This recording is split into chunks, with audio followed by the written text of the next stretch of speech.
Hello everyone and welcome to another episode of Forces Mentoring the Point. I'm the Point in Question, and today I will share some of my struggles that I have with the Episcopate of the Serbian Orthodox Church. I need you to pay attention to the title of this video. It's my struggle with the Serbian Episcopate. It's not a list of issues that I have with it. I will start off with a couple of caveats. I am in the church because of Christ. There is not a single bishop who will, tear me away from him. I do not plan to stop attending church because of, my perceived issues in the Episcopate. That's one thing. Second thing, here in Belgrade, we have a Greek and a Russian church. I do not plan to attend them in some sort of protest against the Serbian Episcopate. I am a Serbian Orthodox, and until I get some sort of, interdict, which I doubt I will, because again, our church does not meddle with the little people, I do not plan to attend those churches on a regular basis. When it comes to the issues that I will list in this video, I don't want it to appear that I'm approaching these issues from this pinnacle of superiority. I'm someone who's struggling with my own sins as well. I do realize that we're all not playing the hand we've dealt with ideally, optimally. None of us are. I do realize that bishops are generally in a very difficult positions where they need to balance a lot of different stakeholders, the state, their parish priests, the faithful people, their faithful people, and so on and so forth. I do realize that it is a very difficult position. Finally, be very aware. When I said that I won't list all of my issues, that was twofold. My reasoning for this video isn't to list all of the grievances that I have. That's one. The reason is to share my struggle. But more importantly, be aware that I know a whole lot more than I'm letting on. And the most grievous, offenses against the gospel will go unmentioned. And, I, again, am firmly of the belief that the Lord is the ultimate judge. I do not know, and what I might share with you might ultimately be hearsay, rumor, gossiping, and ultimately a sin.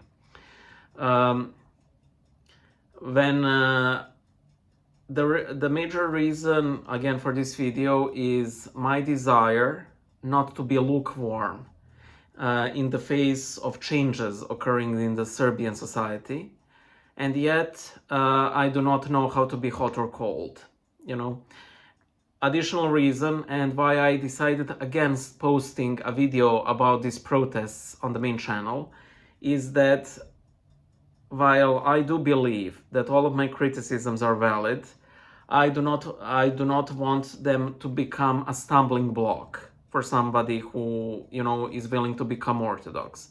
And however, be aware that you might be, disappointed in your church leadership. However, that does not one iota influence your, relationship with Christ in any, tangible way. Okay, so what are my struggles?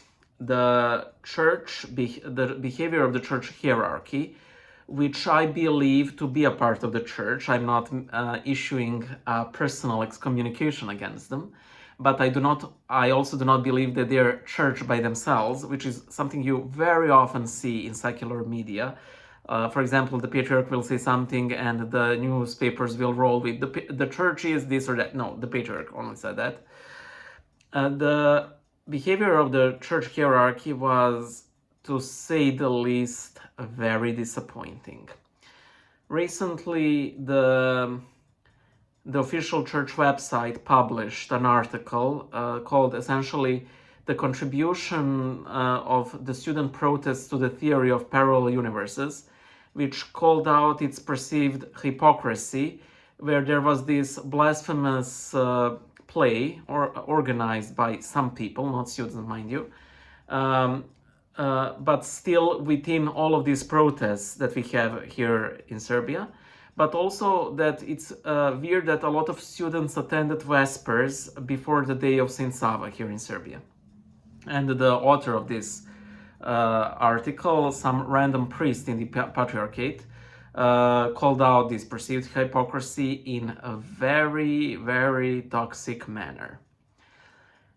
And that is one of the issues I have, is the Russians have this expression, Tsar good, boyars bad. Essentially that all of the successes of the state are ascribed to the Tsar, and all of the failures are blamed on his underlings, the boyars, the greater and lesser nobility.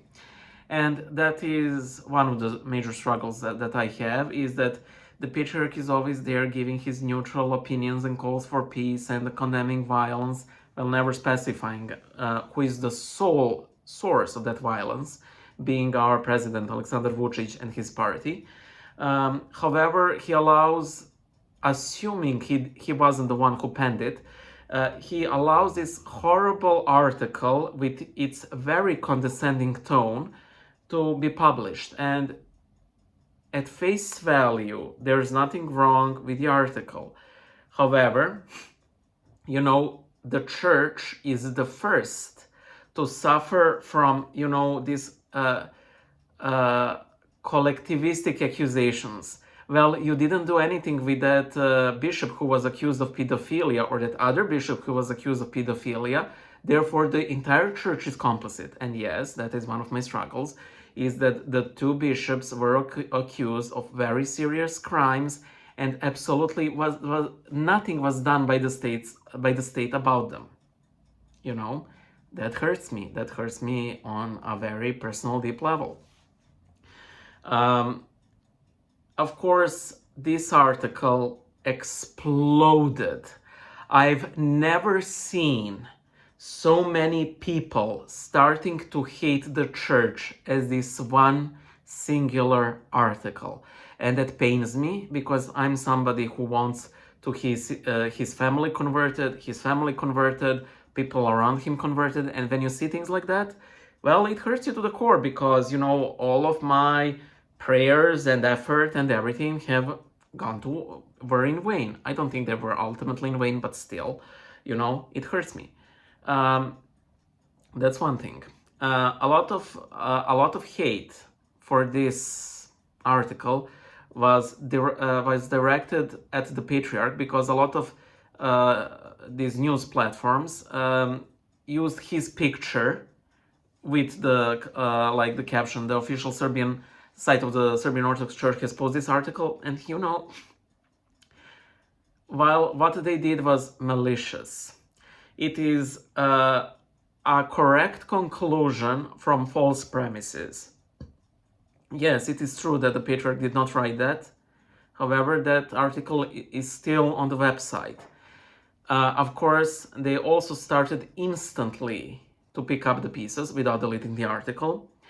One of them was that the patriarch was ordered by a bishop to write this article. There was an official correction on the website, in the sense of, oh, this wasn't the patriarch, this was some random priest of the Patriarchate. And one of the most hypocritical things I've ever read in my life, we allow a wide range of opinions on our website. This is an ultimate lie. I haven't seen lie such as that. I do not. There is nothing but uniformity of opinion on that website, and trust me on that. And even if they post something that sort of goes against the official narrative of the church leadership, you can recognize it by the tone. Because whenever you have this very petty, very toxic, very obnoxious tone, you know for certain that they oppose it. For example, they use that tone with these student protests, they use that tone when they oppose the gay pride parade, they oppose that when they oppose the law on the gender equality. They use their tone when they when they opposed yoga. However, whenever they are forced to support something to keep up appearances like student protests, they will use this most lukewarm, neutral tone. Yeah, we realize the need, and so forth. Now, a lot of you might say, well, isn't it a good thing to oppose yoga, pride, this gender talk? I hear you. I agree with you. These things need to be opposed. However, what you might not see from your vantage point is that the church would not oppose only opposes these things with such fervor because they have literally zero skin in the game.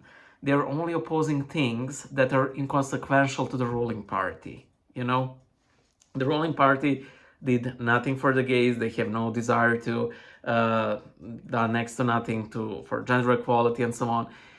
Essentially, what I'm trying to say is the church is attacking with that obnoxious tone only things that are very safe to attack, and that is why. However, when it comes to pedophilia and related bishops, when it comes to student protests, they are very, they're very lukewarm, very calming, very this neutral tone, and again, that hurts me.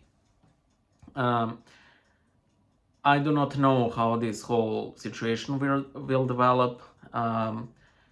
Keep us in your prayers. Recently, I've heard the most horrible sermon. I had the misfortune of being an altar server during this liturgy. I literally snapped at the priest during the sermon because the priest first started defending the patriarch, which was, fine.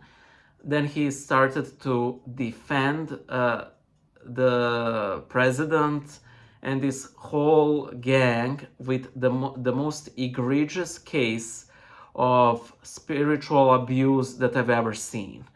He essentially said, of course that we will not oppose the authorities, and I said, of course we will, and they simply left the chapel until the sermon was over. I returned afterwards, we made peace. I said, Father, forgive me, I will repeat this. If you try something like this again. He giggled at that because he's a coward. He isn't used to people opposing him because he has the power of the robe and the vestments. But some of us simply notice. When the emperor is, naked. So there's that. It's simply bad. I do realize that the patriarch and the bishops and everybody is seriously, under a lot of pressure. And again, this is very charitable interpretation. It might not be pressure, it might be simply the benefits received by the state. The finishing of the temple, the cathedral of St. Sava, which all of you like so much to publish online, I realize I do that too. But it was finished because of the state authorities, and I guess it was done in exchange for silence, we are paying the silence tax by not opposing the authorities. By the way, recently the goons of the ruling party bet up a female student. They bat her with baseball bats. The head doctor of the local clinic, who is the member of the ruling party, she literally said that she had a dislocated jaw after participating in a fight. Being prone on the ground and being hit in the head with baseball bats isn't being participating in the fight. It's being, murdered, and her jaw wasn't dislocated. It was broken in 2 places, and 4 of her teeth were, smashed. The girl is thankfully recovering. She survived. However, our prime minister very quickly, resigned from his post, and initially it seemed as it was because of his, not being able to keep things under control. However, very soon it surfaced that one of the goons who bet up this female student was actually really good friends with his son. There are a lot of pictures of this.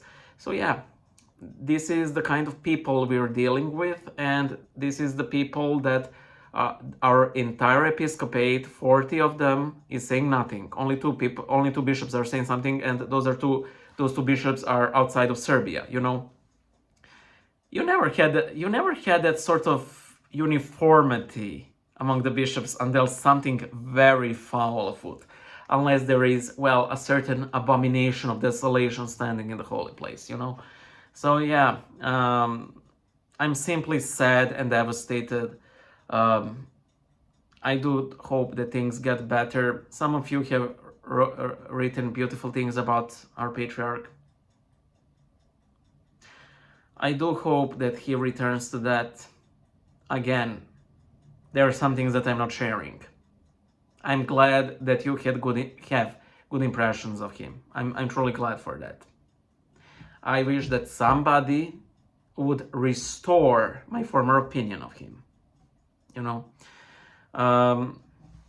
So yeah, we have 40 completely silent bishops. They actually asked the Bishop of Niš, what do you think about student protests? And he said, I would like to say nothing about the matter. You know, King Herod would have loved to have critics like that. God grant me enemies like these. With this Christian approach, you know, fighting only with prayer, St. John the Baptist would have lived to a very old age, as would have all of the apostles. That horrible sermon I attended, it was the liturgy, but the sermon was on St. Sava's Day, even though nothing that the priest said had any relevance to the gospel read or to St. Sava. St. Sava was mentioned once. He said that, well, okay, we had St. John Chrysostom and St. Ambrose of Milan who they oppose the ruling authorities. However, the reason, but that can only result in the bishop being killed or the ruler repenting. And the reason our patriarch isn't doing that is because he's a good shepherd who does not want to endanger his flock. Essentially, by proxy, calling St. John Chrysostom. I have his icon here. You can see him, hopefully. And St. Ambrose of Milan, that they're bad shepherds. This is the amount of insanity we're dealing. And the priest even said, well, they were calling out Christ because he didn't come to usher the earthly kingdom. Nobody is asking of the patriarch to usher a new kingdom. We know it from the Psalms. Do not put your hopes in the princes of men. However, our Lord Jesus Christ, he did not usher an earthly kingdom. However, he did call King Herod a fox. He called him out. The patriarch is simply silent, you know, very mild. Pray for us. Bye.